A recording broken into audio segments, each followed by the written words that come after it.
Hi guys, and welcome back to my corner of the internet and YouTube. And we're testing out this little microphone, which doesn't seem to be, getting along with me. I don't even know if it's connecting to my phone.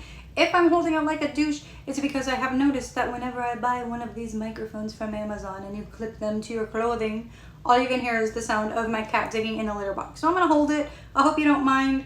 We're gonna see if this microphone works or if I am returning it tomorrow, and we're gonna keep on going through audio ideas till we find something that works. Anyway, today we are talking about Dragonfruit by Makiia Lucier, and I always criticize people for not knowing how to pronounce authors or characters' names, and here we are.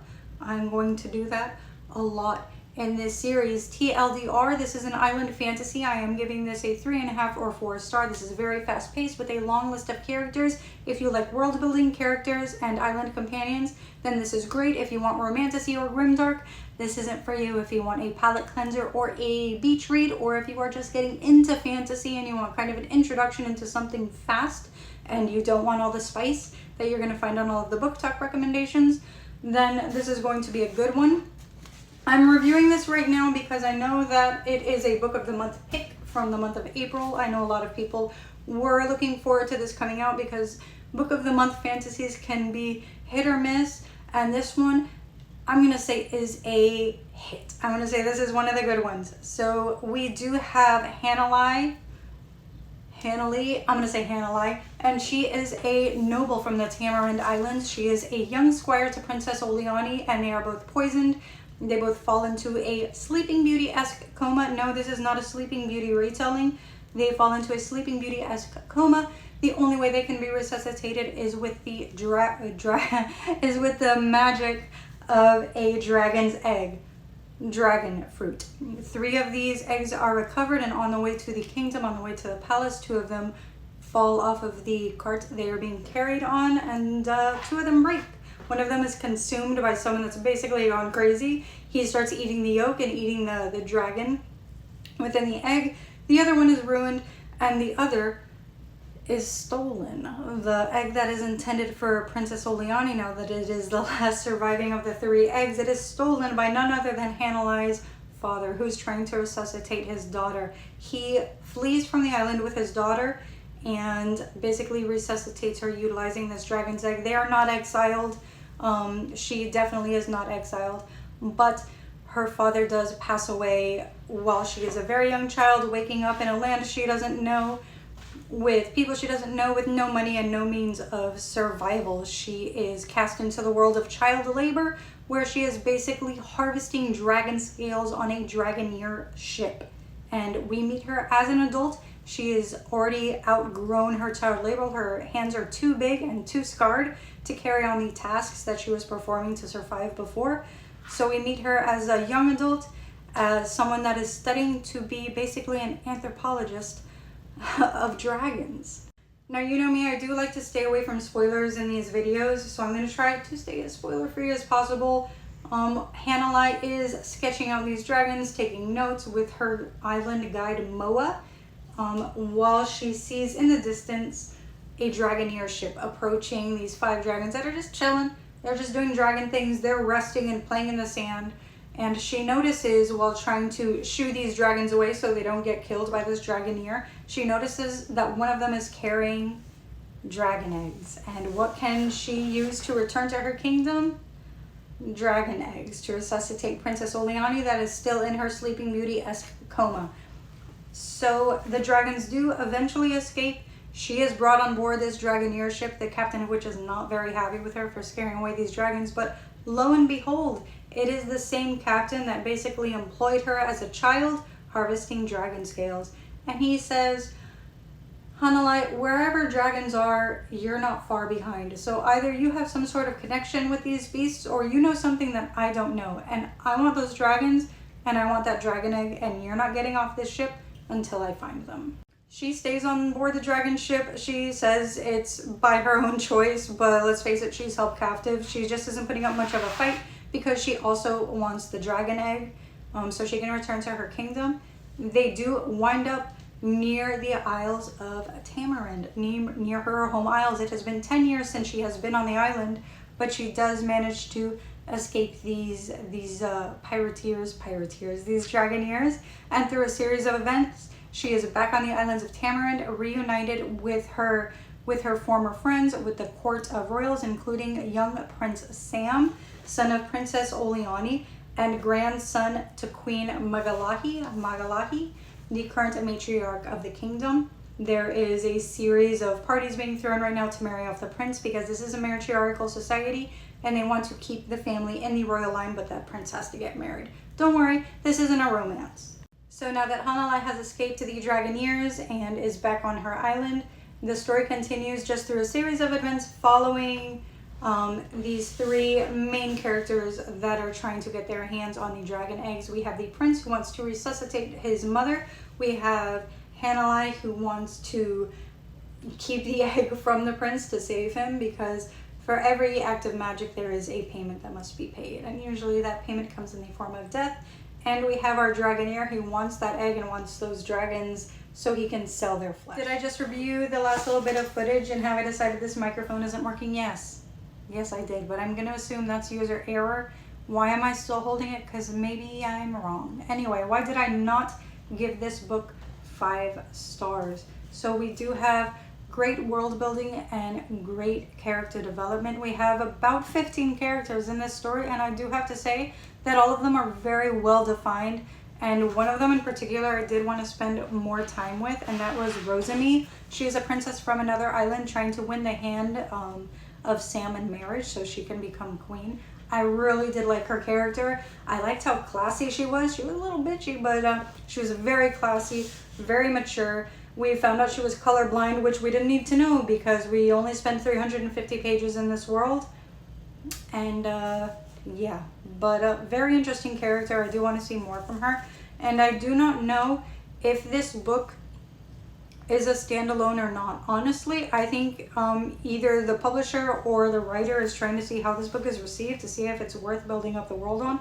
But I 100% have to say that if this book was 700 pages, or if it was a 3-book series, that I would have gobbled this up, because I am a character and world building fanatic, and what Makiia has done is amazing. So we do have a magic system here based on tattoos. I do like tattoos, and I actually do want a fruit bat tattoo.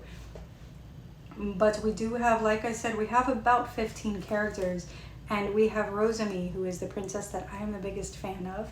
We have Hanalei of Tamarind, our main character. We have Moai, the former guide at the beginning of the story. He winds up being a morally gray character that we meet later on in the book.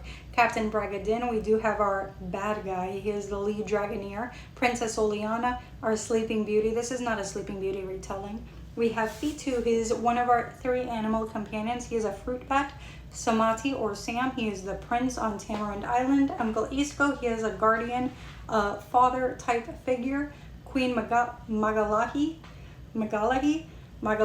she is the mother of Princess Oleani. We have Captain Arrow, and he is going to be the thief of the first dragon egg that was broken. He actually has a very well-defined storyline, and if this was a novella just about him, like if we got 2 or 3 chapters just about him, I would have been amazed. I just don't think it would have fit along with the pacing of this story. We have Nomi, another animal companion that is a dragon. Viti, another animal companion. Jehomar, I think it's Jehomar, the cousin of Sam, who is kind of a brat, and William, a prince from another island, who is there for the festivities while they're trying to marry off Prince Sam, and he becomes a nice little side character.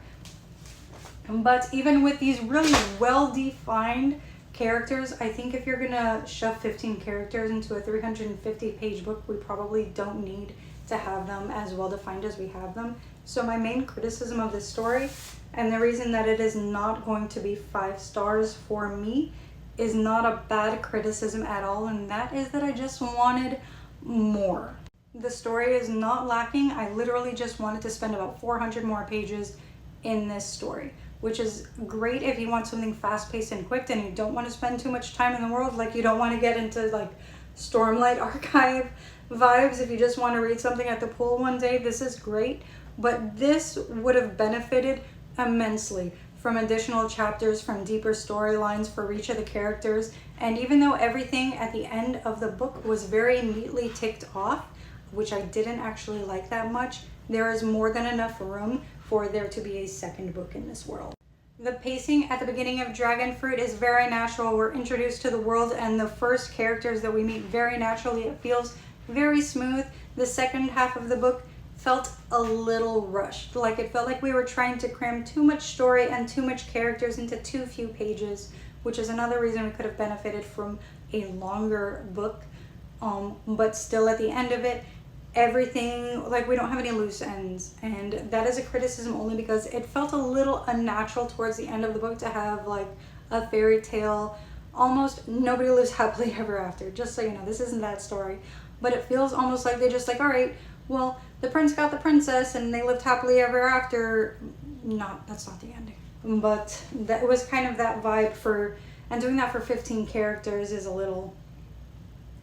The other thing that upset me about this book, and this isn't affecting my rating at all, but it did upset me, was there was a death in this book that was, one, unnecessary. And if the author ever sees this, it was unnecessary. And if it was necessary to have this death occur, I'm not going to say what it was, then it was so unceremonial and so just walked over for a character that is going to be endearing to, I guarantee, everybody that reads this book is going to be upset at this death.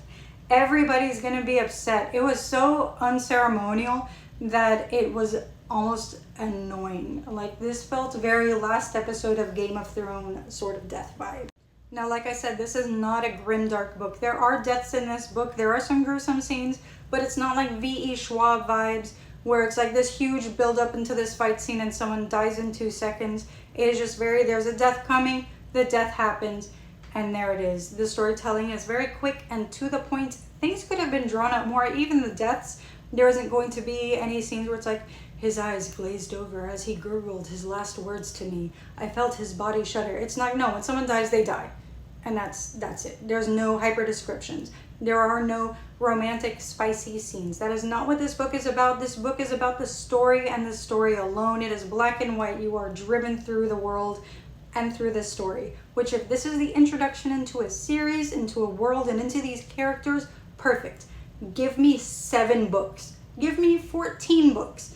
But if that's all this is, then it works for a quick, fast-paced read. So that is the only reason why this is not 5-star. It is not a 5-star book because I want it to be a 1,000-page book. Did I say 700 pages before? I want it to be a 1,000-page book. I want more of these characters. If you're going to give me highlights about these characters, then you better let them be in the story for longer than 15 pages. This world is amazing. What she has done here with this world building, with the magic that she has created, with the dragons are fantastic. The magic she has in this world is fantastic. This is a world that you want to spend more time in, and these are characters that you want to know more about. So if you are a character-driven reader, if you are a world-driven reader, then this is the book for you. And if you just want something casual, or like a beach read or a pool read, then I definitely recommend picking this up. If you already have this in your shopping cart for Book of the Month, I know a lot of people do, and if you already bought this for Book of the Month and it's sitting on your shelves, I do recommend picking this up. You really are going to enjoy reading it. I really do recommend it. And if you are just getting into fantasy and you want something that kind of slides you into the genre without any of the like chaos and spice, then this is a really great read. It almost has fairy tale vibes, and I really did have a good time reading it. The only complaint I have is that I wanted more. And that's not a bad complaint to have. Instead of 350 pages, give me 700 or 1,000, because I think the story could have been drawn out, and I think the characters that you defined so well, Makiia, she defined these characters so well. I just wanted to spend more time with them. And that's not a bad complaint. So that is everything I have to say about Dragonfruit. Thanks for hanging out with me. This is my second time recording this video. Not the audio's fault, just my babbling. I was trying to talk more slowly in the first video, and that just doesn't work for me. So, I'm sorry if you have a problem with me speaking quickly. That is just who I am. Alright guys, thanks for hanging out, and If you could drop a like and subscribe while I figure out this freaking microphone. It really does help motivate me to keep this channel going. I do have another YouTube channel. I do not get as much joy out of it as I get out of this one. Reading is my passion, and I really love sharing books with you and talking about books with you. So if you could subscribe and help my channel grow, I would appreciate it. And I will see you guys next time. Bye.